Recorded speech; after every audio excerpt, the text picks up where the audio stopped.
They offered Earth kindness once, and humanity made them eternal in myth. The signal came on a Tuesday morning in March, 2147. It was not like the random noise from distant stars that scientists had listened to for centuries. This signal had a pattern. It had meaning. It was calling to Earth. Tay stood in the command center of the United Nations Space Command, watching the screens with cold eyes.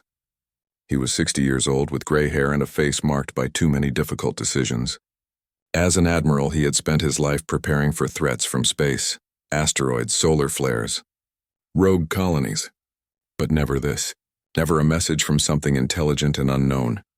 "It's getting closer," said Hannah, the young woman standing beside him. She was the best language expert Earth had, barely 30 years old, with bright eyes that saw patterns where others saw chaos. "The signal is moving. Whatever is sending it is coming toward us." Tay felt his jaw tighten. "How long until it reaches Earth?" 3 weeks. Maybe less.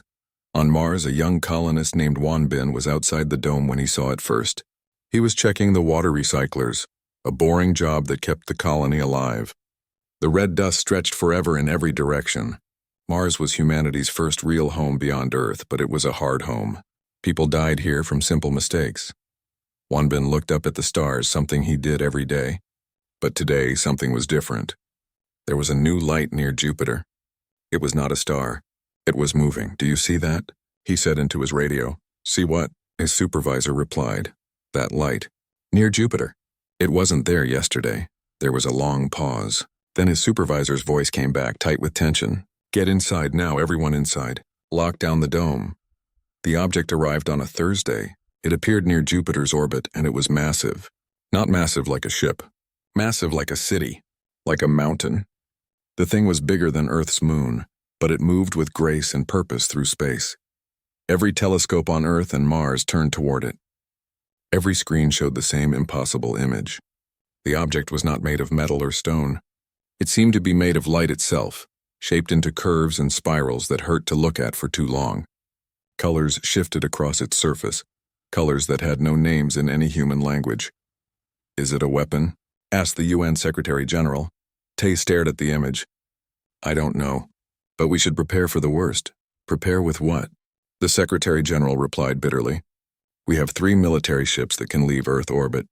That thing could swallow them whole." The object moved closer. It stopped at the edge of Earth's solar system, just beyond Neptune. Then it sent another signal. This time there were images, mathematics, chemistry, biology. It was teaching humanity how to understand it. Hannah worked for 3 days without sleep. She drank coffee until her hands shook, but she kept working. The other scientists thought she was crazy, but she saw something they did not. The message was not just information. It was an invitation. It was a greeting. "They want to talk," she told Tay. "They want something," Tay corrected. "Nothing comes this far for a conversation." But Hannah was right. On the 4th day, a smaller object separated from the massive ship. It was the size of a house, shaped like a teardrop made of crystal. It moved toward Earth slowly, carefully. It stopped in orbit, right above the International Space Station. Then they appeared. The Villani emerged from their crystal ship in suits that seemed to be made of liquid starlight. They were tall and thin, with bodies that looked almost human but were not quite right. Their skin was translucent, and light moved beneath it like blood. Their eyes were too large, too bright, holding depths of knowledge and time. Through the space station's cameras, Hannah watched them move. They were graceful like dancers. They moved without fear or aggression. When they touched the station's walls, lights appeared under their fingers.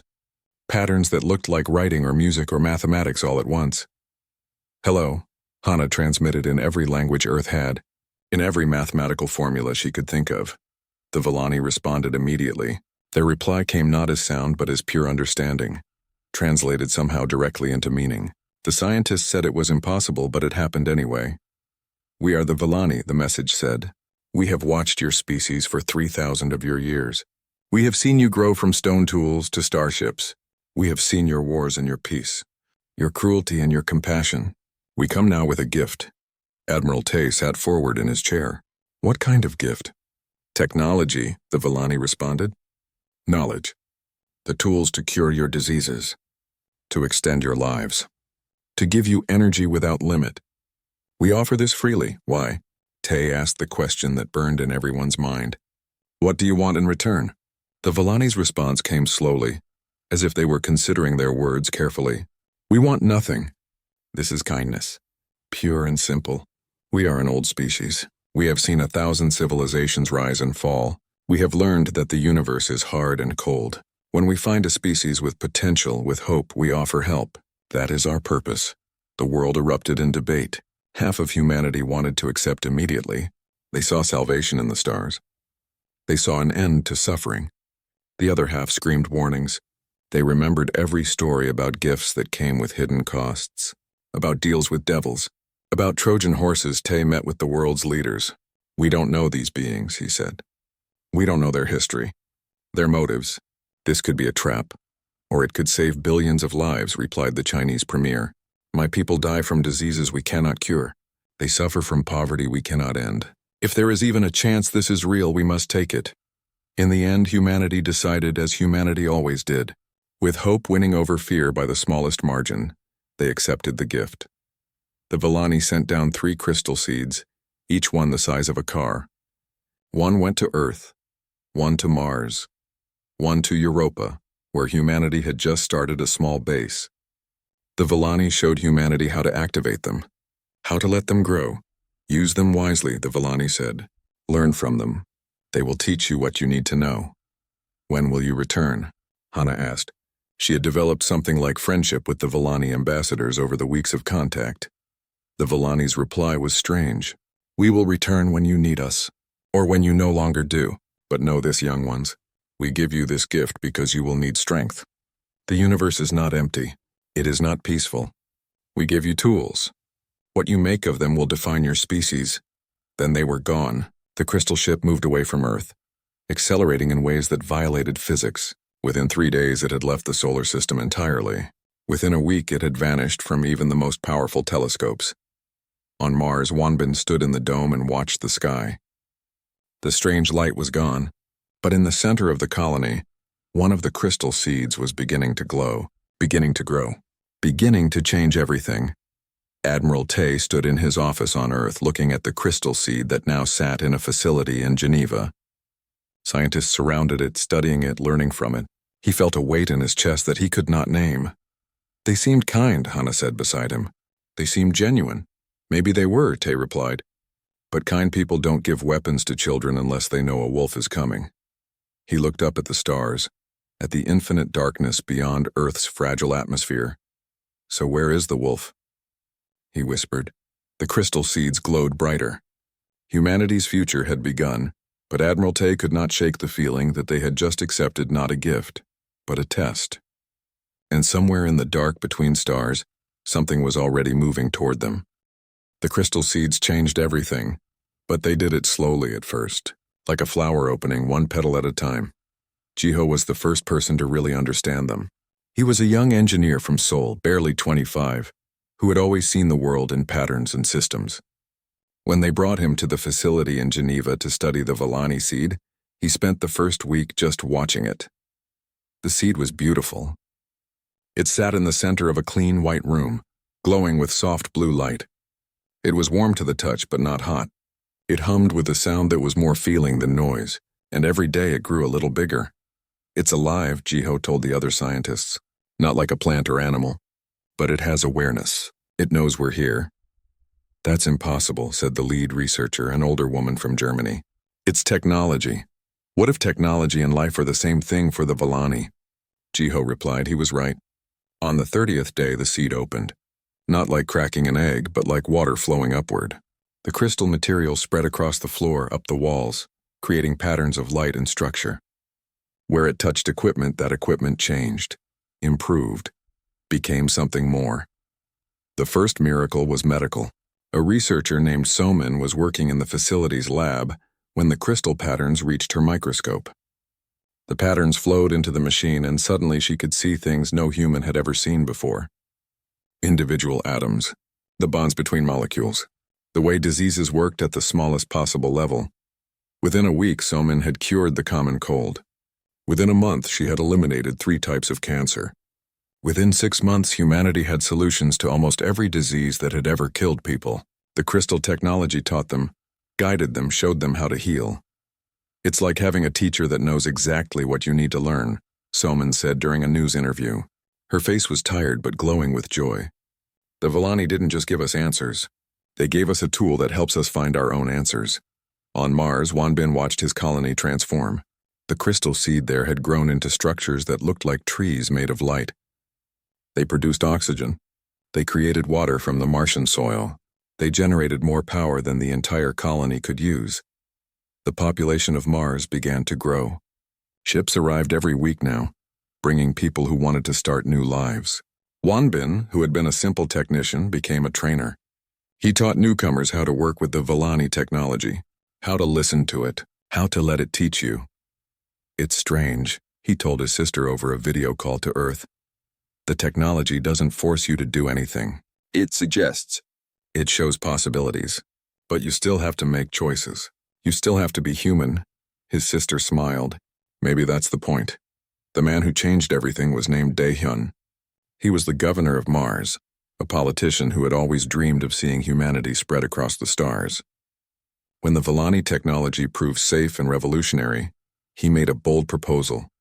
We should expand, he said in a speech that was broadcast across 2 worlds. Not just Mars, not just a few colonies. We should go everywhere.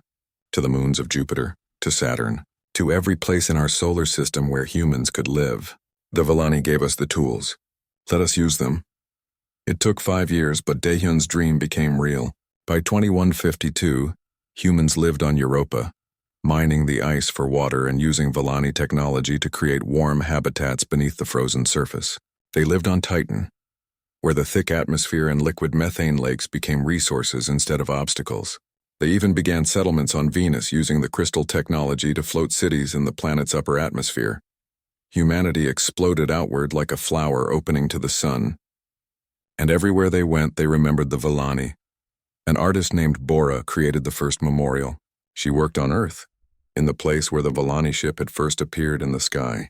Using a mixture of traditional sculpture and Villani crystal technology, she built a monument that stretched 50 meters into the air. It showed the Villani ambassadors reaching down to touch humanity's outstretched hands. The crystal portions glowed at night, visible for kilometers. We must never forget who helped us, Bora said at the monument's dedication. They came in peace. They asked for nothing. They gave us everything. How many species in the universe would do that? The Monument of First Light, as people called it, became a place of pilgrimage. People came from all over Earth to touch its base, to feel the warmth of the Villani crystal, to remember the day the stars reached out with kindness. But it was not just one monument. In every city, in every colony, humans built shrines and markers to remember the Villani. Some were simple plaques. Others were great works of art. On Mars, Wanbin helped build a circle of crystal pillars that sang with the wind. On Europa, settlers carved the Villani's first message into the ice itself, letters 10 meters tall that glowed with embedded light. The Villani became part of human culture in ways both profound and simple. Parents named their children after Villani words. Musicians created symphonies inspired by the harmonics of the crystal technology. Religions began to incorporate the Villani into their teachings. Some called them angels. Others said they were bodhisattvas, enlightened beings who helped others reach enlightenment. Still others saw them as proof that the universe was fundamentally good. Hana, who had first spoken to the Villani, watched all of this with mixed feelings. She was now 35 years old, respected as the foremost expert on Villani communication. But she often thought about their last words, about needing strength, about the universe not being peaceful. Does anyone else remember that they warned us? She asked Tay one evening. They had remained friends over the years, meeting occasionally to talk about the changes sweeping across human civilization.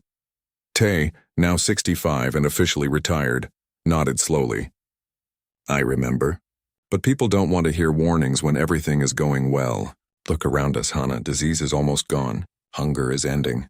We're spreading across the solar system. This is the golden age of humanity. Golden ages don't last, Hana said quietly. No, Tay agreed. They don't. 4 years passed since the Villani left. Humanity continued to grow and change. The population reached 15 billion, but now they were spread across dozens of worlds and moons. Resources were abundant. Energy was clean and limitless. People lived longer, healthier lives. Children grew up learning to work with Volani technology as naturally as previous generations had learned to use computers. Some things stayed the same, though. Humans still argued, still competed, still had conflicts. But now they had the resources and knowledge to resolve problems without war. The Volani gift had not made humanity perfect. It had made them capable, and through it all the Volani did not return. No messages, no signals, just silence from the stars. Some people worried. Most did not. The Volani had given their gift and left. Perhaps that was simply their way. Perhaps they visited many species across the galaxy, spreading kindness and knowledge wherever they went. In 2152, 7 years after the Volani first arrived, Earth's deep space sensor network picked up something new. It was far out, beyond the orbit of Pluto, but it was approaching. Multiple objects, hundreds of them, then thousands. The signal was not like the Volani's message. It was cold, mechanical, empty of anything resembling kindness or curiosity. Hannah was the first to see the report. She was working late in her office in Geneva, analyzing old Volani transmissions when the alert came through. Her hands went cold as she read the data. She called Tai immediately. He was at home enjoying retirement on a small farm in Korea. "They're here," she said without introduction. "Who?" Tai asked, but there was no confusion in his voice. He knew. He had always known that this moment would come. "I don't know who they are," Hannah replied. "But they're not friendly. The Volani gave us their gift because of this. I'm sure of it now." Tai was quiet for a long moment. In the background, Hannah could hear birds singing. Simple Earth birds living their simple Earth lives, unaware that everything was about to change. "How long until they reach us?" Tai asked. 6 months. Maybe less if they accelerate. "Then we have 6 months to remember that the Volani gave us more than medicine and energy," Tai said. His voice was steady, the voice of an admiral again. "They gave us potential.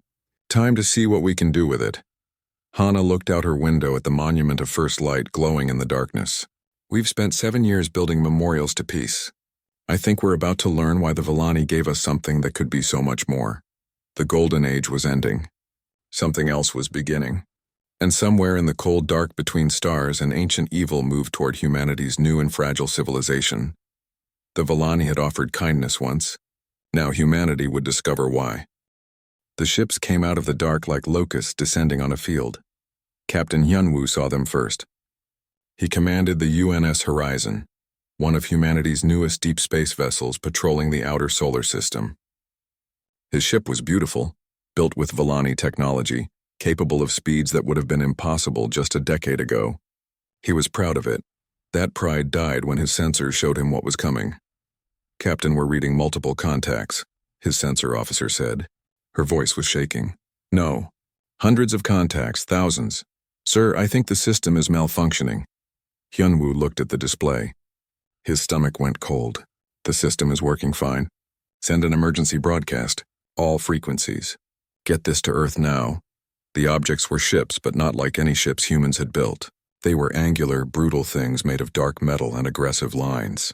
They moved in perfect formation, like a school of fish or a flock of birds. Each ship was connected to the others by something invisible, something that made them move as one mind. "They're not responding to hails," the communications officer reported. "I've tried every language, every protocol, nothing." "Try the Volani frequencies," Hyunwoo ordered. They tried. The response came immediately, but it was not words. It was a burst of data, raw and overwhelming, that crashed their communication system. When the engineer rebooted it, a single message displayed on every screen. "You will be consumed. Resistance is irrelevant." Hyunwoo felt his jaw clench. "Battle stations. Charge all weapons. And get me a line to Fleet Command. Now." On Earth, Admiral Tai was pulled out of retirement in an emergency session. The meeting room was full of people younger than him, officers who had never fought a real battle. They had trained for disasters, for accidents, but not for war. "Not for this. They're called the Karesh," said Nari, a young strategic officer with sharp eyes. She had been studying the data since the first contact. "At least that's what we found in the Volani database. The crystal technology has information about thousands of species. The Karesh are listed as a level 9 threat." "What does that mean?" asked the UN Secretary General. "It means extinction level," Tai said quietly. He had been reading the same reports. "The Karesh are a hive mind. Billions of individual machines controlled by one consciousness. They consume everything: planets, stars, entire civilizations. They've been doing it for millions of years. The room went silent. How many civilizations have they destroyed? Someone asked. Nari pulled up a holographic display. Names appeared. Thousands of them. Each one a species that had once lived and dreamed and built. Each one now just dust in space. In this region of the galaxy alone, 47 confirmed extinctions. Maybe more. The records are incomplete. Why are they coming here? The Secretary General demanded. Why now? Tay looked at the star map showing the Koresh fleet's trajectory. Because we're here. Because we exist. That's all the reason they need. They consume everything in their path. We're just next in line. Yuna, a scientist who had worked with the Villani technology for years, stood up.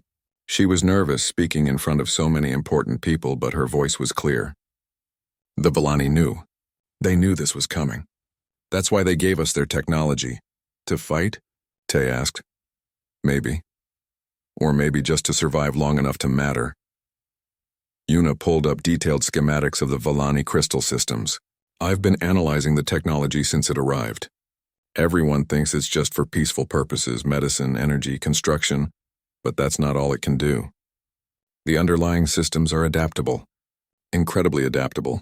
It's like the Villani gave us clay and showed us how to make cups. But clay can make weapons too. Tay leaned forward. Are you saying we can weaponize the Villani technology? I'm saying it was always capable of being a weapon. The Villani just never showed us that side. They showed us healing because that's what we needed first. But now, Yuna's hands trembled slightly. Now we need something else. The first battle happened near Neptune. Captain Hyunwoo's ship met the Koresh Vanguard with humanity's full military strength. 32 ships, the largest fleet humanity had ever assembled, against 3,000 Koresh vessels. It was a massacre. The human ships opened fire first. Missiles and energy weapons that had seemed powerful during tests and training exercises. They hit the Koresh ships and did nothing. The enemy vessels absorbed the impacts like rocks thrown into an ocean. Then the Koresh returned fire. Their weapons were not lasers or missiles. They were something worse. Streams of nanomachines that ate through hull armor like acid through paper. When they touched a ship, that ship began to dissolve. Metal turned to dust. Systems failed. People died screaming as their vessel fell apart around them. Hyunwoo watched 3 of his ships die in the first 60 seconds. Retreat, he ordered. All ships fall back to Mars. We need to regroup. But the Koresh were faster. They pursued the fleeing human ships, picking them off one by one. Of the 32 ships that engaged the enemy, only 8 made it back to Mars. Hyunwoo's ship was one of them, but just barely. Half his crew was dead. His ship was held together by emergency patches and prayers. When he limped into Mars orbit, he sent one message to Earth. We can't fight them. Not like this. They'll destroy us all. On Earth, Nari worked without sleep. She had watched the battle through the data feeds, watched humanity's military get torn apart like children fighting wolves. Now she stood in front of Admiral Tay with a plan that terrified her. We need to change everything, she said. Our tactics, our weapons, our ships. Everything we know about war is useless against the Koresh. We don't have time to rebuild our entire fleet, Tay replied. We don't need to rebuild it. We need to transform it. Nari pulled up Yuna's research. The Villani technology can change on the molecular level. It can adapt. What if we stopped thinking of our ships as machines and started thinking of them as living things that can evolve? Tay stared at the data. It was radical. Dangerous. It meant fundamentally changing what it meant to be human technology. But as he watched the Koresh fleet moving closer to Mars, closer to Earth, he realized they had no choice. Do it, he said. Tell Yuna she has full authorization, whatever she needs, whatever it takes. Yuna worked with Jiho and a team of hundreds. They took the Villani crystal technology and asked it a question they had never asked before. Not how do we heal, but how do we fight? The technology answered. It showed them how to make ships that could repair themselves in real time, how to create weapons that learned from each attack and adapted, how to build armor that got stronger when it was hit, how to connect human minds with machine systems to react faster than any AI. But it came with a cost. The changes required integration. The ships would not be separate from their crews. They would be part of each other. Pilots would have to accept Villani modifications to their bodies, to their minds. They would become something new, something hybrid, something that scared even the scientists who proposed it. "We'll be changing what it means to be human," Jiho said during a meeting. "Once we do this, we can't go back." "The Koresh will kill us all if we don't," Nari replied. "What's the point of staying human if we're all dead?" The vote was close, but it passed. Volunteers were called for. Thousands came forward: soldiers, pilots, engineers, people who understood that their species stood on the edge of extinction and were willing to pay any price to save it. Among the volunteers was a young man named Junho. He was a Marine, 23 years old, who had joined the military to protect people. He stood in line with hundreds of others waiting to be transformed. "Are you scared?" asked the woman behind him. "Terrified," Junho admitted. "But I'm more scared of doing nothing." The modifications took 3 days. When Junho emerged from the medical facility, he was different. His eyes had flecks of crystal blue in them. His skin had patterns beneath the surface like circuit boards made of light. He could feel the Volani technology in his bones, in his blood, in his thoughts. He was faster now, stronger. His reflexes were beyond human. When he picked up a weapon modified with Volani technology, it responded to his thoughts, becoming an extension of his body. He was no longer just human. He was something more, and he was not alone. Across Earth and Mars and every colony, thousands of volunteers transformed. They became humanity's answer to the Koresh, the first generation of enhanced soldiers, the Angels of War, people started calling them. Though Junho thought that name was ironic. The Volani had been angels who brought peace. Humans had turned their gift into demons of battle. On Mars, Captain Hyunwoo stood on the bridge of his rebuilt ship. It was not the same vessel he had commanded before. It had changed, grown, evolved using Volani technology. Parts of the ship were almost organic now, pulsing with light and energy. It felt alive under his feet. "They taught us kindness," Hyunwoo said quietly to his first officer, "and we're turning it into war." "They knew we would," his officer replied. "They knew what they were giving us. The question is, did they give it to us because they thought we could win or because they thought we deserved a chance to try?" Before Hyunwoo could answer, alarms rang across the ship. The Koresh fleet had reached Mars orbit. Thousands of enemy vessels darkened the sky. The second battle was beginning, and this time, humanity would fight back with teeth and claws made from kindness transformed. The Battle of Mars changed everything. When the Koresh attacked the second time, they expected the same easy victory.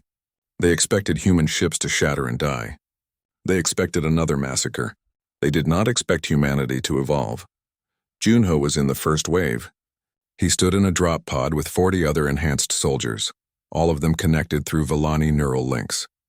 They could feel each other's thoughts, share reactions, move as one unit while remaining individuals. It was strange and frightening and powerful. 30 seconds to deployment, the AI voice announced. Junho checked his weapon. It was not a gun in the traditional sense.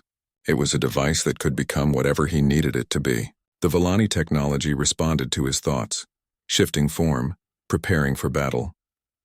"Remember," said their squad leader, a woman named Yunji, who had been enhanced longer than any of them. "The Koresh expect us to be weak. Show them what kindness can become when it needs to." The pod launched. Junho felt the acceleration crush him into his seat, but his enhanced body handled it easily.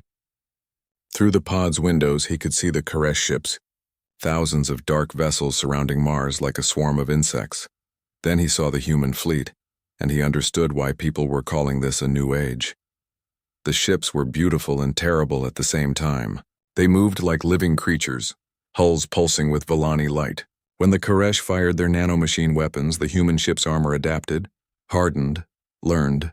What had destroyed the old fleet simply made these ships stronger. Captain Hyunwoo stood on his bridge and watched the tactical display with cold satisfaction. His ship was connected to him now through neural implants. He could feel every system, every weapon, every bit of damage. It was like having a second body made of metal and energy. "All ships engage at will," he commanded. "Show them we're not prey anymore." The human fleet opened fire. But these were not the same weak weapons from before. The Volani technology had taught them to create weapons that adapted mid-flight, that learned from each impact, that got more effective the longer the battle lasted. Koresh ships began to die. It was not easy. The Koresh were still powerful, still numerous, But for the first time, they were facing an enemy that could match them. More than match them. An enemy that got stronger with every exchange. Junho's pod crashed into a Koresh ship's hull. The metal around them began to dissolve immediately, the enemy's defense systems trying to break down the pod. But the pod was made of Volani technology now. It grew new armor faster than the Koresh could destroy it. The pod opened. Junho and his squad poured out into the Koresh ship's interior. It was like being inside a machine. Everything was dark metal and sharp angles. There were no corridors like on human ships, just networks of passages barely wide enough for a person. The air was thin and cold, but Junho's enhanced lungs could handle it. "Find the central node," Yunji ordered. "We take out their coordination, they lose cohesion." The Koresh defenders came immediately. They were not soldiers. They were machines shaped for killing, all sharp edges and weapons integrated into their bodies. They moved fast, attacked without hesitation. Junho met the first one with his morphing weapon. The device flowed into a blade in his hands, cutting through Koresh metal like it was paper. He moved faster than he had ever moved in his old body, his enhanced reflexes letting him dodge attacks that would have killed a normal human. The battle inside the ship was brutal. Junho lost 3 squad members in the first 10 minutes, but they kept pushing forward, kept adapting. Every time the Koresh used a new tactic, the enhanced soldiers learned from it and countered. They reached the central node and planted charges. Junho was the last one out, running through collapsing corridors as the ship began to tear itself apart from the inside. His pod launched just as the Koresh vessel exploded in a ball of fire and debris. Around Mars, the battle raged for 6 hours. When it ended, the Koresh retreated. For the first time in their millions of years of conquest, they had met an enemy they could not easily destroy. But the cost was high. Humanity lost 30 ships and thousands of soldiers. Mars itself was scarred, parts of the colony damaged by weapons fire. When Junho returned to the surface, he walked through streets where buildings had collapsed, where people were pulling survivors from rubble. A child saw him, saw his enhanced body with its crystal patterns and glowing eyes, and started crying. Her mother pulled her close, looking at Junho with fear. He understood. He was becoming something that scared even his own people, but he was alive, and so were they, and that had to be enough. Commander Minji took control of the human fleet after the Battle of Mars. She was 40 years old, a veteran of the asteroid mining conflicts, and one of the first volunteers for full Volani integration. Half of her body was now enhanced, connected directly to her flagship in ways that made her more ship than human at times. "We can't just defend," she said during a strategy meeting. "The Koresh will keep coming. They'll learn from each defeat. We need to take the fight to them." Admiral Tay, now 70 years old but still sharp, nodded. "We need to find their home systems, their production facilities. We need to hurt them where it matters." "That means going deep into enemy territory," Nari pointed out. She was now a full admiral herself, in charge of strategic planning. "We could lose everything." "We'll lose everything if we stay here and wait," Minji replied. "The Volani gave us tools. Time to use them properly." The campaign began. Human ships, now more alive than mechanical, pushed out from the solar system. They hit Koresh supply lines, destroyed their mining operations, attacked their forward bases. Each battle taught them more about their enemy. Each victory made them stronger. On Europa, Minho led a resistance cell. The Koresh had occupied the moon, using it as a staging ground. But Minho and his people used guerrilla tactics, hitting the enemy with hit-and-run attacks that the Koresh could not predict or prevent. Minho had been a farmer before the war. Now he was a fighter, enhanced like all resistance members, able to survive in Europa's harsh environment without a suit. The Volani modifications had changed him, made him capable of things he never imagined. "We're not just fighting for survival anymore," he told his team after a successful raid. "We're fighting to prove we deserve what the Volani gave us." Across human space, a new voice emerged. Her name was Ariam, and she was a broadcaster, someone who had become the voice of humanity's resistance. Every day she transmitted messages to all the colonies, to all the ships, to everyone fighting. "The Volani offered us kindness," she said in her most famous broadcast. "They gave us tools for peace and we turned them into weapons for war. Some say this makes us monsters. I say it makes us survivors. The universe is not kind. The universe is brutal and dark and full of things that want to consume us. The Volani knew that. They gave us their gift because they believed we could become strong enough to matter. They believed that given the choice between extinction and transformation, we would choose to transform. So we fight, not because we enjoy it, not because we're cruel, but because we refuse to die quietly. We refuse to let kindness be weakness. We will take what they gave us and make it into something that lasts. We will survive, and we will remember. Her words spread across human civilization like fire. They became a rallying cry. Parents taught them to children. Soldiers painted them on their ships. The message was clear. Humanity would not go quietly into extinction. By 2153, humanity had pushed the Koresh back to their original invasion points. What had seemed like an unstoppable swarm was now a retreating enemy. But the victory came with transformation.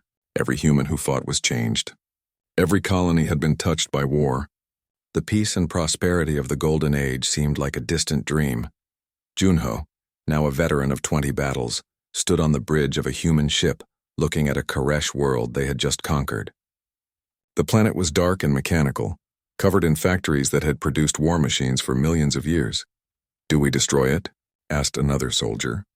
Junho thought about the Villani, about their message of kindness, about how humanity had taken that kindness and turned it into overwhelming force. "We adapt it," he said finally. "The Villani showed us how to change. We'll change this place too. Make it produce something useful instead of something destructive." That's what we do now. We take what exists and make it better. It was a human answer, not destroying the enemy completely but transforming them, making something new from something old. The Villani had taught them to heal. Now humanity was teaching themselves to rebuild. But even as they won battles, even as they pushed the Koresh back, everyone knew the war was not over. The Koresh were ancient and vast. This was just one fleet, one arm of a much larger entity. To truly win, humanity would need to strike at the heart of the enemy. And deep in space, on a ship headed for the Koresh core systems, Commander Minji prepared for the final campaign. Her ship was barely recognizable as human technology anymore. It had evolved so much, adapted so far that it was something entirely new, like humanity itself. "The Villani made us eternal in myth," she said to her crew. "Now we make ourselves eternal in reality. We finish this war, whatever it costs." The crew responded with determination. They were all enhanced now, all changed, all willing to pay the price for survival. The Koresh core systems were a graveyard of civilizations. Commander Minji stood on the bridge of her flagship, watching the tactical display with eyes that were more crystal than human now. After 2 years of constant warfare, she had integrated so deeply with her ship that she could not tell where she ended and it began. Sometimes she forgot what it had been like to be simply human. Around her ship, the human fleet gathered. 300 vessels, each one a masterpiece of adapted Villani technology. Each one crewed by people who had volunteered to become something more than baseline human. They were here for the final battle, and everyone knew that many would not return. The Koresh home system was vast. Dozens of planets, all of them converted into machine worlds. Factories covered every surface, producing the weapons and ships that had consumed 47 civilizations. In orbit around each planet, defensive stations hung like dark stars.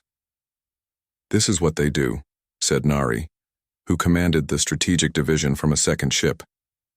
"They take everything beautiful and make it into a machine for killing. They've been doing it for millions of years. Then we stop them," Minji replied simply. "Today, here, we end them." On Earth, Admiral Tay sat in a hospital bed. He was dying, his old body finally giving out despite all the Villani medical technology could do. But he had insisted on staying alive long enough to see this battle. Screens around his bed showed the human fleet preparing for the final assault. "You did this," Hana said quietly. She sat beside him, holding his hand. They were both old now, both marked by years of war and transformation. "You kept us alive long enough to become strong." "The Villani did this," Tay corrected. "I just made sure we didn't waste their gift." He coughed, and Hana could see it hurt him. "Do you think they knew? When they gave us that crystal seed, did they know we would become this?" Hana thought about the question. "I think they hoped we could. I think that's why they chose us." The battle began with humanity's opening move. The fleet did not attack directly. Instead, they deployed something new, something terrible. Seeds made from Volani technology, modified for war, launched toward the Koresh worlds. When the seeds landed, they began to grow. But instead of creating beauty and life, they created disruption. They infected the Koresh network, the hive mind that connected all their machines. The Koresh had evolved to be one consciousness. Humanity used that against them. The seeds spread chaos through the network, made the Koresh ships fight each other, made their factories malfunction. It was a virus, but not for computers. It was a virus for consciousness itself. Junho was there, leading a ground assault on one of the Koresh core worlds. He was a captain now in charge of 100 enhanced soldiers. They landed on a planet that had not seen organic life in 1,000,000 years. "Remember," he told his troops, "we're not here to conquer. We're here to dismantle, take apart their production, destroy their command centers, and get out. We don't need to hold territory. We just need to make sure they can't keep making more of themselves." The fighting was brutal. The Koresh threw everything at the human forces. Machines that had destroyed countless species, weapons that had ended civilizations. But humanity had learned, had adapted, had become something that could match the ancient evil that had consumed the galaxy. Junho lost half his troops in the first hour, but they accomplished their mission. When his extraction ship pulled him from the burning planet, he looked back and saw the factories collapsing, saw the Koresh losing their ability to create more machines. In orbit, Commander Minji coordinated the fleet battle. The Koresh defense stations were powerful, but human ships were adaptive. Every time a Koresh weapon destroyed a human vessel, the other ships learned from it. Evolved countermeasures became stronger. "They're faltering," Nari reported. "The network disruption is working. The Koresh are losing coordination." "Then we press the advantage," Minji ordered. "All ships full assault. Target their central nexus. We cut the head off and the body dies." The central nexus was a structure the size of a moon, floating at the heart of the Koresh system. It was the origin point of their hive mind, the place where the consciousness that had destroyed 47 civilizations originated. Destroying it would not kill every Koresh machine, but it would shatter their unity forever. The human fleet charged forward, taking terrible casualties but never stopping. Ships died in fire and light, but their sacrifice meant others got through. Minji's flagship led the way, its hull scarred by 1,000 impacts, held together by Volani technology and the will of its crew. "We're almost there," Minji said. She could feel her ship dying around her, feel the damage spreading through systems that were as much a part of her as her own heart. "Prepare final assault package." The final assault was a weapon humanity had created from pure Volani technology. It was not a bomb or a missile. It was a seed, like the ones the Volani had originally given. But this seed had been taught to grow differently, to spread transformation not as healing, but as termination. They fired it directly into the nexus. The seed penetrated the structure and began to grow, spreading through the Koresh network like light through darkness. Where it touched, the Koresh consciousness unraveled.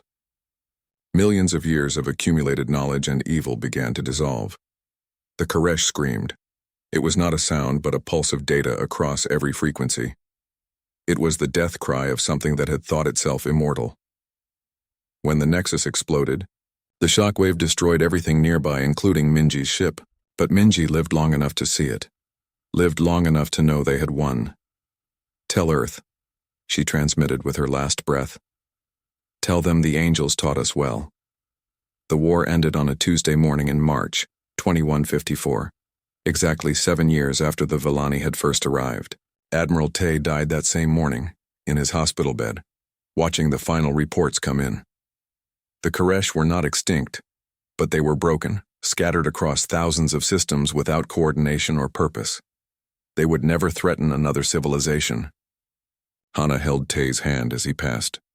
"We did it," she whispered. "We survived." "At what cost?"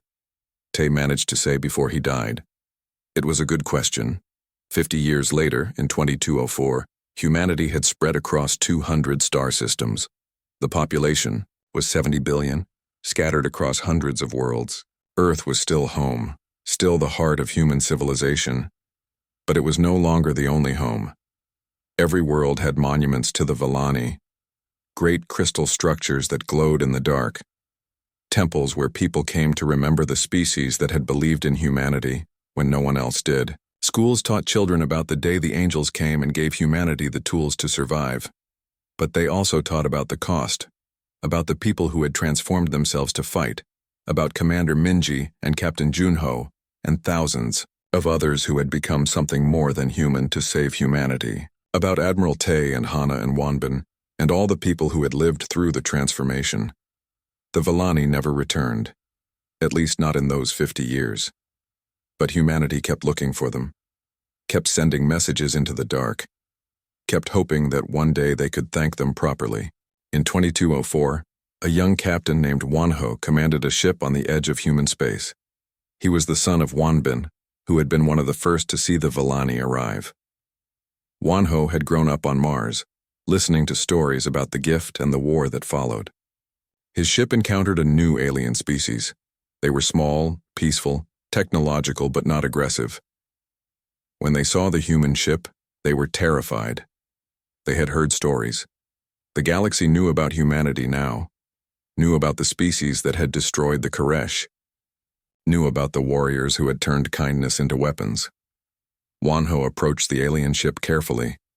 He opened communications with the formal greeting protocols humanity had developed. "We mean you no harm," he said. "Once, we were shown kindness by a species greater than ourselves.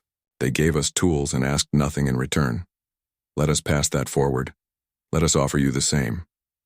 The aliens were suspicious. "You destroyed the Koresh," they transmitted back. "We have heard the stories. You are dangerous." "Yes," Wanho agreed. "We are. The universe made us dangerous because the alternative was extinction. But being dangerous does not mean being cruel. We choose to use our strength to protect, not to conquer." He ordered his ship's weapon systems to power down. It was a gesture of peace. But even powered down, the ship hummed with potential. The Vallani technology was everywhere in human civilization now, integrated so deeply that it was simply part of what humanity was. Medicine and weapons, healing and harm, all from the same source. The alien ship cautiously accepted the peace offering. They exchanged information, culture, technology. It was a small moment, hardly noticed in the vast sweep of human expansion. But it was important, because 50 years after the war, humanity was at a crossroads. They had the power to become conquerors, to do to others what the Koresh had done. The Vallani technology made them strong enough to dominate any species they encountered, but they chose differently. On Earth, in the great archives beneath the monument, of First Light, Hana's granddaughter worked as a historian. She studied the original Vallani messages, trying to understand why they had chosen humanity, why they had given such powerful gifts to such a violent species. She found her answer in a message fragment that had been overlooked for decades.